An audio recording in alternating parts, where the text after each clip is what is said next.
Hey everybody, I just thought I would make a quick video.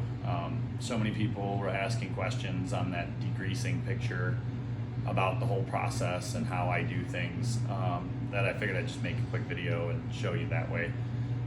First off, let me start by saying I'm not an expert in this in any way, shape, or form. What I will say is I am one of those people that when I get into something, I obsess about it. I overread, overwatch videos. I mean, in the last 3 months, I've probably read and watched 300 hours of videos and, read countless posts and blogs about cleaning skulls and bones and stuff like that. Second thing I'm going to say, and this is kind of like a warning caveat, this process I use smells. It smells really bad. You can thank my wife, she's videotaping. She looks like she's about to gag or puke or something. I have a high tolerance for smells. It really doesn't bother me, but if you do not, I would not suggest this. I would not do it in your house, in an attached garage, in a sunroom. I do this out in my garage's workshop, which is detached from my house. The garage also has a vent. My second caveat / warning would be I would not do this process anywhere there are kids or pets that could get to any of this process because it is all probably dangerous for them. All right, with that, we'll start at the beginning and show you how I start this. Go. All right, so the first step for me is maceration. That removes all soft tissue from the skull, bone, whatever you're cleaning.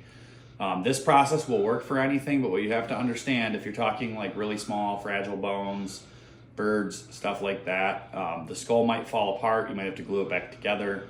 A lot of people would prefer to use beetles for that. I don't have beetles, so this is just how I do it.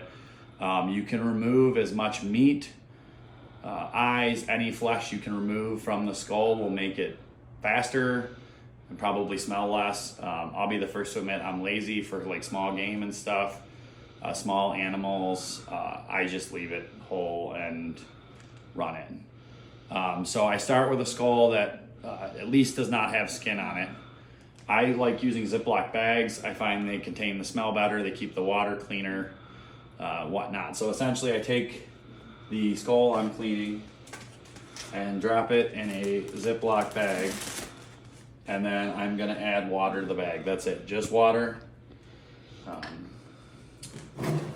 I don't have water outside in my garage, so I just fill these jugs up at my tap in the house with hot water because I'm going to heat up the water anyway.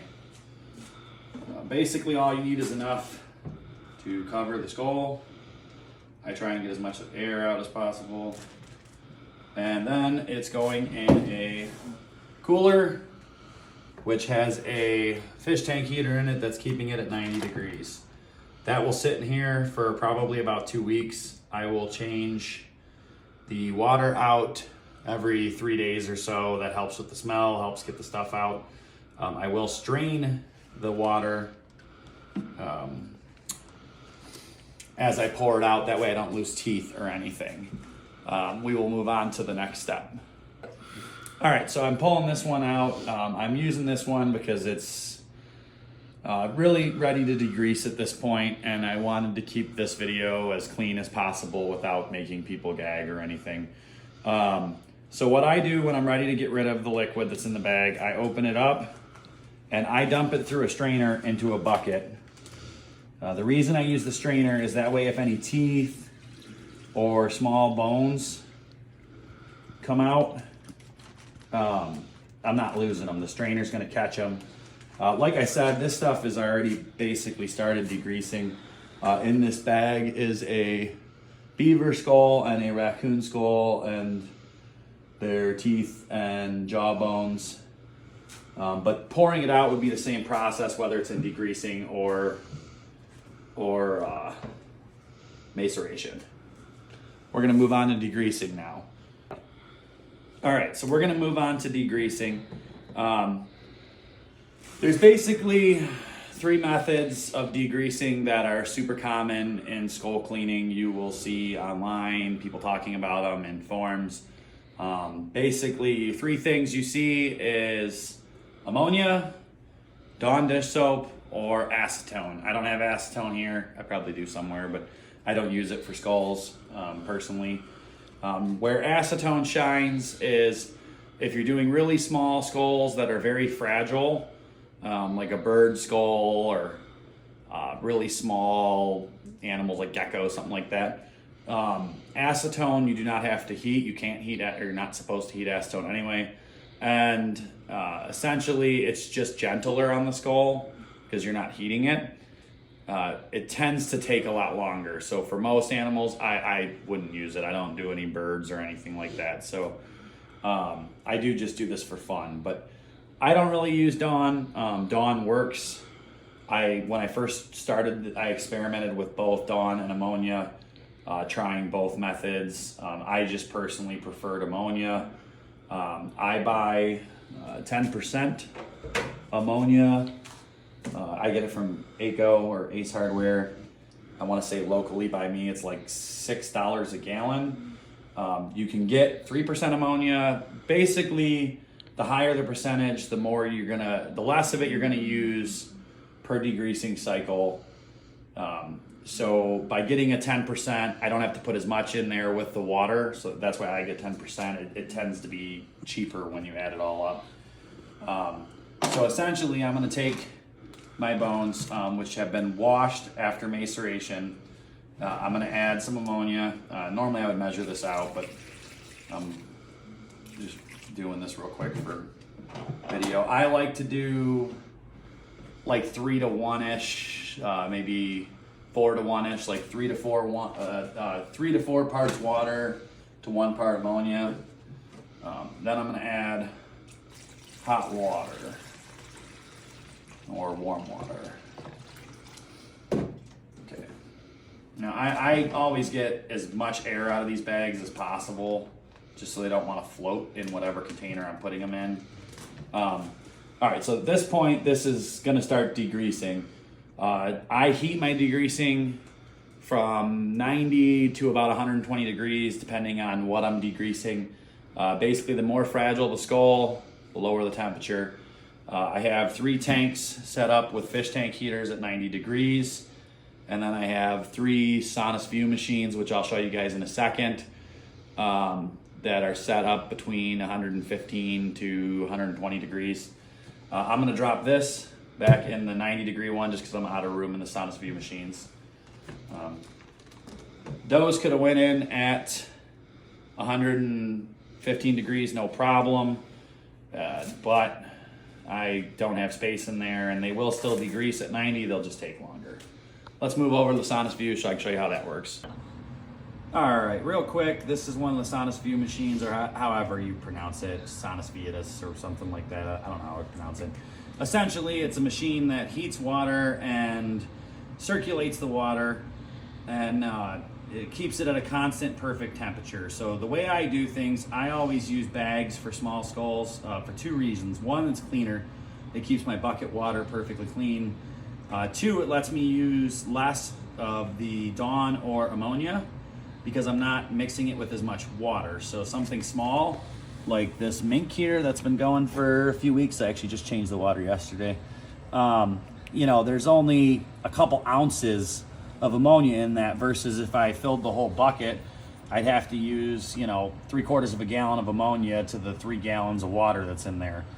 So the bags really work well. I like the bags. Obviously, a ziploc bag isn't gonna work for, an elk skull, a deer skull, something massive. But it works really good for small game skulls. We'll move inside now and show whitening and the final products. All right, so we're gonna quickly talk about whitening now that we're in the house. Sorry for the background noise, my dogs are being stupid. This is what I use to whiten. This is 27% peroxide. It's Soft Swim C. It's a clarifier, also known as a shock oxidizer. I buy it from a pool store. There's a bunch of shock oxidizers. You don't want anything that has chlorine in it. When you look at these, it'll say right on it, contains 27% hydrogen peroxide. It's on the hazard statement. It's also on the material list, wherever that is.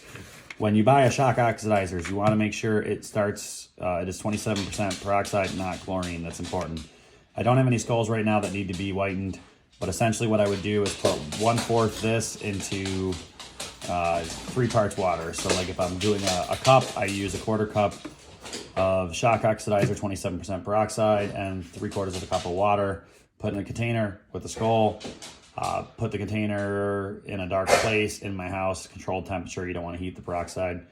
And just let it run its course. Depending on the skull, I might do anywhere from 12 hours to 3 days. And that's it. After that, the last step is basically gluing and whitening. Gluing the teeth back in and gluing the skull back together. For control of the teeth, I use little jars. This has got some beaver teeth in it right now and muskrat teeth. For gluing, hollow teeth like beavers, tusks from a hog, anything that's hollow like that, you want to fill it with glue, epoxy, any kind of caulk, something like that, because what'll happen is it'll crack over time. The glue will help it so you don't lose the pieces when it does crack. It's going to happen. It's just hollow teeth problems. As far as glue, I like to use Loctite Super Glue Gel Control. It's easy to apply, being a gel, it doesn't run everywhere. It also gives you a few minutes or a few seconds at least, 20, 30 seconds to move things around if you mess something up. Like this guy here, I just finished yesterday. His teeth are all glued in place. I had to re-glue the top of his nose bones on. Those fell off in maceration, common problem. I had to glue the jaw back together. They separate in the center on a lot of animals. That's a muskrat, that's a raccoon, and that's a mink. As far as things I use, though, I use super glue, rubber gloves, very important. Maceration smells. It will leach into your hands, your clothing, anything. Try to keep it off you. Dawn dish soap. I don't use it a lot, but a lot of people do. It works great. Ammonia, 10% from Ace. Ziploc bags, and then Swim C clarifier, 27% peroxide. Thanks for watching, guys. I hope it helped. Like I said, I'm not an expert, but if you need some help or have any questions, I'm more than happy to answer them if I know the answer or can figure the answer out. Have fun, guys. And this one actually is a raccoon, unlike most of the time people say something's a raccoon or think it's a raccoon. Have a great day.